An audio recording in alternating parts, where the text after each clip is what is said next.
Para jamaah, seperti yang sudah kita bicarakan pada majelis-majelis yang lalu, bahwa manusia itu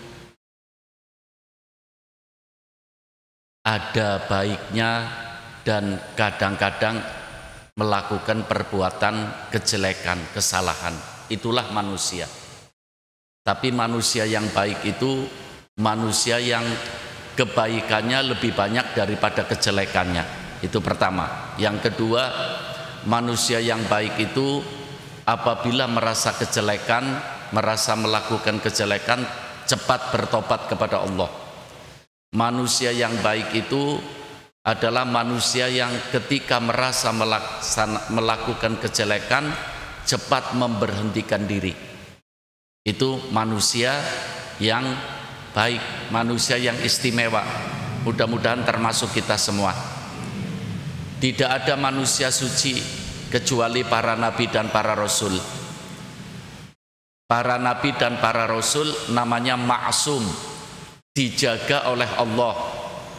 Kalau manusia secara umum yang selalu mendekatkan diri kepada Allah, itu namanya mahfud. Ya, namanya apa? Mahfud. Kalau para nabi, para rasul sudah jelas, tidak ada nabi bermaksiat, tidak ada nabi dan rasul berbuat salah, kecuali terutama nabi kita Muhammad sallallahu alaihi wasallam. Iya, namanya maksum. Sifat ini namanya maksum. Iya, penjagaan dari Allah. Kalau ada orang kok rajin mendekatkan diri kepada Allah, maka namanya mahfud, dilindungi oleh Allah. Insya Allah kebaikannya lebih baik, lebih banyak daripada kejelekannya, dan itu sudah istimewa. Para hadirin, ini Rasulullah mengingatkan, idza amilta, barangkali satu saat kita terpeleset melakukan perbuatan yang tidak baik, dengan apa saja bentuknya, pokoknya perbuatan yang tidak baik, perbuatan yang tidak diridhoi oleh Allah dan Rasulnya.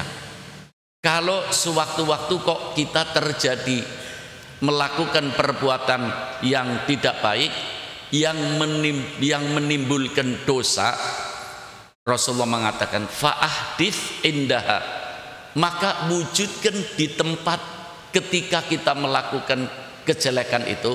Maaf, umpamanya ada orang melakukan satu kejelekan di tempat A, ya, maka wujudkan perbuatan yang baik di tempat itu, di tempat A tadi. Untuk apa? Untuk menutup kejelekan dengan kebaikan. Iya. Fa'ahdits indaha taubatan, maka lakukan taubat di tempat yang sama, tempat yang digunakan dulu untuk melakukan perbuatan yang jelek. Iya. Asirru bisirri, kalau melakukan kejelekannya sendirian, ya tobat sendirian. Wal alaniyatu bil alaniyah, umpamanya ada orang melakukan kejelekan disaksikan oleh orang lain, maka saksikan juga orang lain supaya melihat kita ini bertobat kepada Allah Subhanahu wa taala. Rahasianya apa para hadirin? Banyak sekali. Ini luar biasa. Rasulullah mengingatkan kepada kita semua. Orang melakukan kejelekan, melakukan kesalahan, melakukan maksiat yang menimbulkan dosa di satu tempat, al-ardu, bumi ini adalah saksi-saksi Allah. Bumi ini saksi Allah. Ini kita sekarang duduk di masjid ngaji, ini jangan dianggap gratis. Ini ada CCTV dari Allah. Ini kita ini disorting oleh Allah. Dan ini tempat yang kita duduki, di tempat ini sekarang ini, nanti hari kiamat akan menjadi saksi, akan menolong kita. Maka Rasulullah dari cintanya kepada umat tidak ingin bumi ini menyaksikan umatnya melakukan perbuatan yang tidak baik. Maka dan manusia tidak bisa lepas dari perbuatan kejelekan, ya, namanya manusia. Maka Rasulullah mengingatkan, apabila kalian salah satu umatku melakukan satu kejelekan di satu tempat, lakukanlah taubat, lakukan kebaikan di tempat yang kamu dulu melakukan kejelekan. Supaya apa? Pertama, supaya bumi yang menyaksikan kita melakukan kejelekan sekarang berubah, buminya menjadi kita menyaksikan kita melakukan kebaikan. Iya, makanya para hadirin, jenengan sering lihat orang sholat fardu, ini di soft ini ya, sholat fardu jamaah, setelah zikir bersama imam, setelah berdoa dengan imam, kemudian kita kan sholat sunnah. Itu kenapa kita pindah tempat? Ini sholat fardu di sini, sholat sunnahnya di pojok sana, ada yang di pojok sana. Itu apa rahasianya? Supaya bumi ini menyaksikan. Tadi menyaksikan kita sholat fardu di sini, kita pindah sholat sunnah di sana, supaya bumi menyaksikan bahwa kita sholat sunnah di sana. Itu rahasianya para hadirin. Makanya alangkah beruntungnya orang yang melakukan perjalanan, mungkin kita pergi ke Jawa Barat, ke Jawa Timur, pergi kemana saja, usahakan dalam perjalanan ya kita banyak baca zikir, supaya bumi yang kita lewati menyaksikan bahwa kita berzikir kepada Allah. Dan ini banyak keterangan-keterangan dari masyayikh dari hadis ini. Alhamdulillah, saya keliling ke berbagai negara. Saya ingat kalau di atas sana di pesawat berzikir kepada Allah, bersolawat kepada Rasulullah, supaya angkasa menyaksikan bahwa kita berzikir, kita bersolawat kepada Nabi kita Muhammad SAW. Maaf, umpamanya bapak-bapak sebagai petani ya, mungkin ngontrol apa namanya pegawai-pegawainya yang di sawah, sambil ngontrol, sambil melihat, berzikirlah di tempat itu ya, bersolawatlah di tempat itu rumput-rumput menyaksikan, itu padi-padi menyaksikan, bawang-bawang menyaksikan. Allah, satu saat Rasulullah melihat ada seorang pengembala kambing, ratusan kambing ya, subhanallah, pengembalanya adalah seorang sahabat. Ketika waktu sholat itu pengembala kambing ambil air wudhu, kemudian walaupun sendirian hanya dengan kambing-kambing, dia dengan suara keras mengumandangkan adzan. Rasulullah geleng-geleng kepala, itu kambing-kambing semuanya menyaksikan bahwa dia adzan, memanggil dengan apa? Asma Allah, melakukan sholat, kambing-kambing itu menyaksikan. Usahakan kita banyak yang menyaksikan perbuatan baik kita. Jangan sampai ada orang yang kok disaksikan kejelekan oleh orang banyak. Ada hadis sahih para hadirin, dan ini hadis paling sahih. Kullu ummati mu'afa, kata Rasulullah. Kullu ummati mu'afa.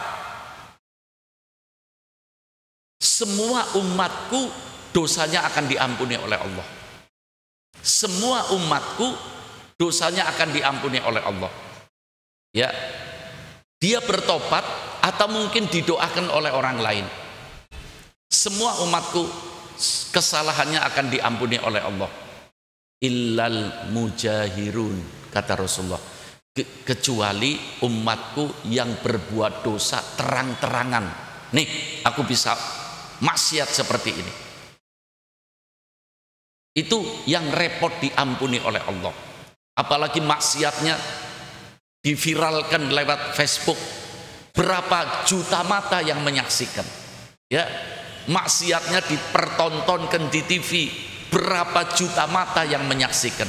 Itu yang repot diampuni oleh Allah.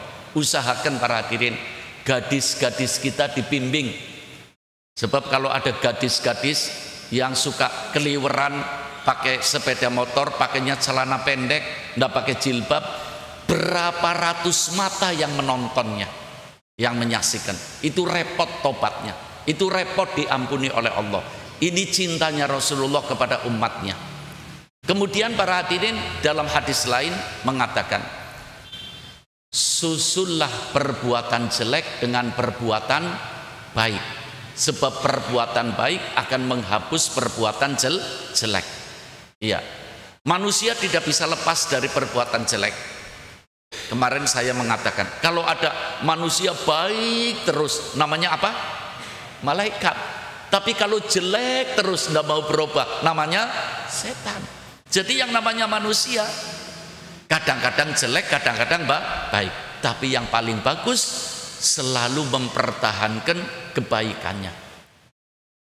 Makanya para hadirin, paling baik orang itu melihat orang lain kebaikannya, jangan kejelekannya. Kalau orang kok mau dilihat kejelekannya, tidak ada orang yang sepi dari kejelekan. Tidak ada orang yang sempurna.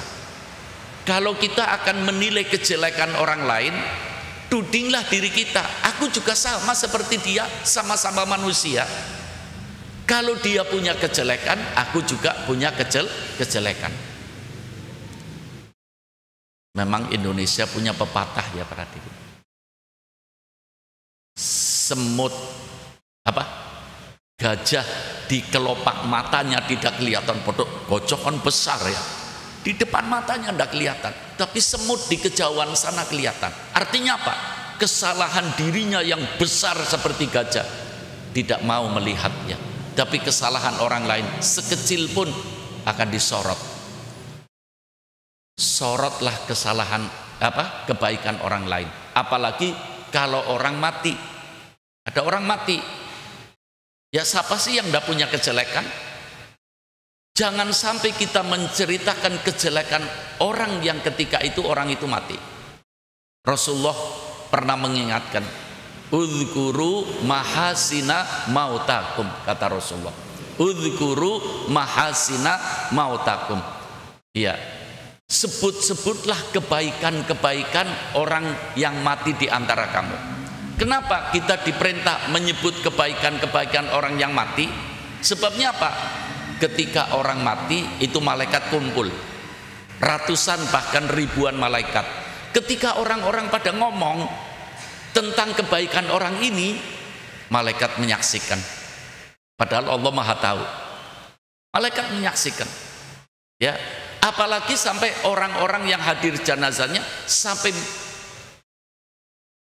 membicarakan tentang kebaikannya, kubur kejelekannya, ya, hilangkan ingatan kita dari kejelekannya. Kita juga sama-sama kok akan mati.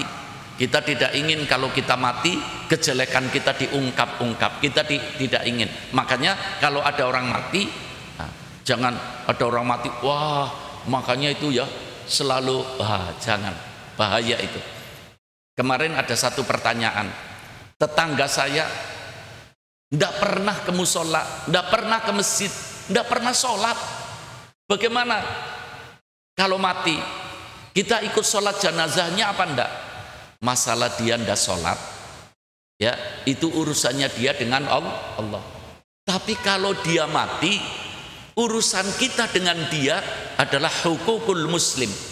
Kita sholat jenazah, diampuni oleh Allah, itu urusan Allah. Tidak diampuni oleh Allah, itu urusan Allah. Tapi kita tidak kena dosa karena kita ikut sholat jenazahnya. Kita akan berdosa. Di satu kampung ada orang yang tidak pernah sholat mati. Satu kampung tidak mau datang semua. Biarkan, tidak mau sholat dia waktu hidup. Tidak ada yang mau nyolati. Satu kampung kena dosa semua. Ya, sebab itu fardu kifayah. Naam.